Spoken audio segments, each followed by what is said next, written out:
Welcome po muli sa Philippine Weather Trivia. Again, para po sa mga bago sa channel na to, ako nga po muli si Alvin Pura, isang meteorologist at ang inyong weather tito. Ngayon, balikan na natin itong bagyong Nando na posibleng maging super typhoon sa mga susunod na araw. Ito pong dating bagyong Mirasol, ang bagyong may international name na Mitag, ay kasalukuyan na pong sumasabit yan po sa may area ng Hong Kong. Wala na po yung direktang epekto sa atin. Meron na lamang po yung inflow ng habagat o yung ating southwest monsoon ay nagdadala po ng mataas na tsansa ng pag-ulan, particularly dito lamang sa western section ng northern Luzon at central Luzon. Kasama po dyan ang Ilocos Region, Zambales at Bataan. Pero ang pangkalatang lagay po ng panahon ng malaking bahagi ng ating bansa, relatively maaliwalas naman po ang panahon natin, pero again, possible po yung ating mga isolated o mga pulo-pulong pag-ulan, at minsan nga meron din tayong mga thunderstorms, usually pagsapit po yan ng hapon at gabi. Ngayon, ito pong bagyong Nando, kagabi ay itinaas ng Pag-asa sa tropical storm category. So patuloy po ang paglakas niyan habang mabagal na kumikilos dito sa may East Philippine Sea.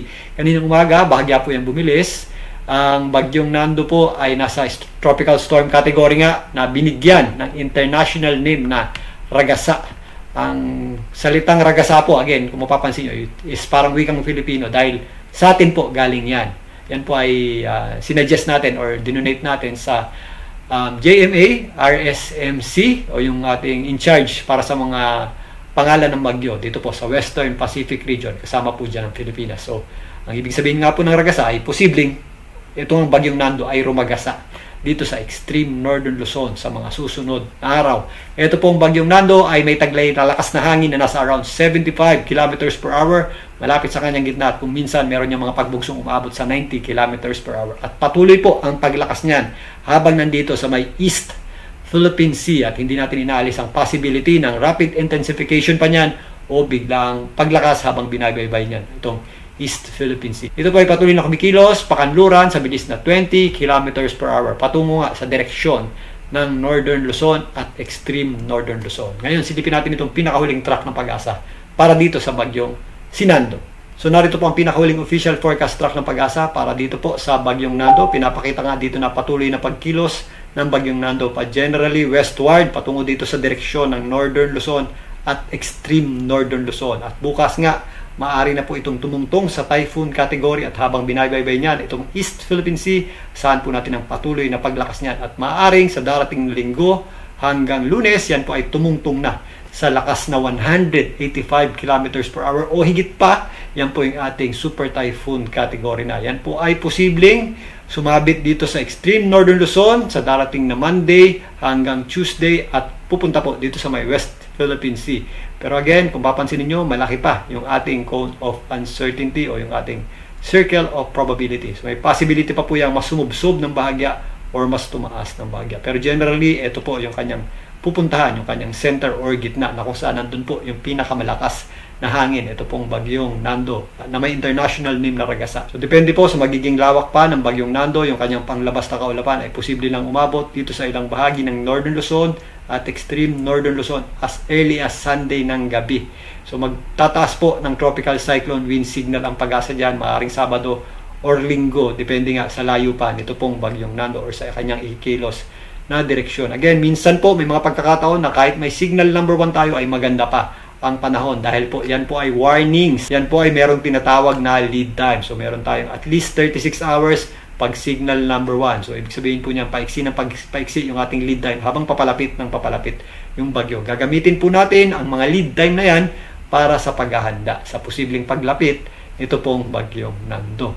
Kaya again, kahit maganda pa po ang panahon sa darating na Sabado at Linggo ng umaga, dito po sa mga areas ng extreme Northern Luzon at Northern Luzon, kasama na rin po dyan ang ilang bahagi ng Central Luzon, mag-ready po tayo o gamitin natin ang panahon na yan para makapaganda sa posibleng magiging epekto po ng pagdikit nito pong bagyong Nando, particularly dito sa itaas na bahagi ng ating bansa. Again, ito po ay posibleng umabot sa super typhoon category. Yan po ay isang mapanganib or destructive at mapaminsalang bagyo. So paghandaan po natin yan at mag-ingat po tayo. Maliban dyan, meron din po yung pagpapalakas o enhancement ng habagat na siya naman po magpapaulan dito po sa western section ng ating bansa sa susunod na linggo rin, sa mga susunod na araw mula Lunes hanggang sa mga susunod na araw next week.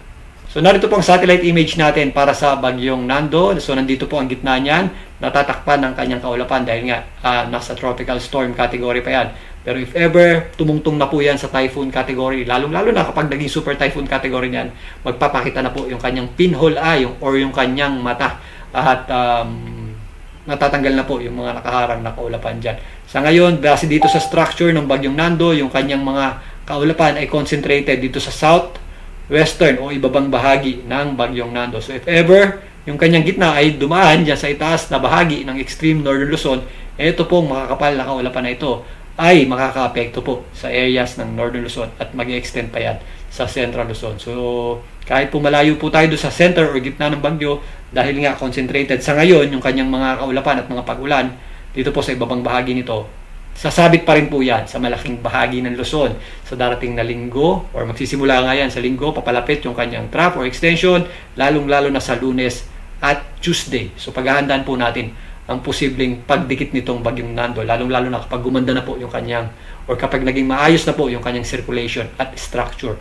So yung ating pinakamalalakas na hangin ay exponential naman po yan, pero yung pinakamalalakas nating hangin ay magsisimula po or mas mararamdaman sa gitna po niyan, and then mararamdaman po din sa mga areas na mga nasa karatig lugar ng bagyong or nasa karatig lugar ng gitna ng bagyong Nando. So check natin po yung ating tinatawag na tropical cyclone wind signal ng Pag-asa. So possible po ang signal number 5 dahil inaasahan nga natin na umabot sa super typhoon category to. So meron tayong hanggang 5, tapos yung mga mas malayo sa gitna or sa center ng bagyong Nando, maaaring makaranas din po ng mga hanggang signal number 1. So mag-extend po yan hanggang central at ilang bahagi pa ng Calabarzon area dahil medyo malawak nga po yung circulation ng ating bagyong Nando at depende nga kung umakyat pa yan or mas bumaba ng kaunti sa mga susunod na araw. So patuloy po natin yung babantayan. Yan muna pagtalakay natin dito sa bagyong Nando. Mamaya balikan natin yan. Muli ako po ang inyong Weather Tito para sa Philippine Weather Trivia. Magandang tanghali po.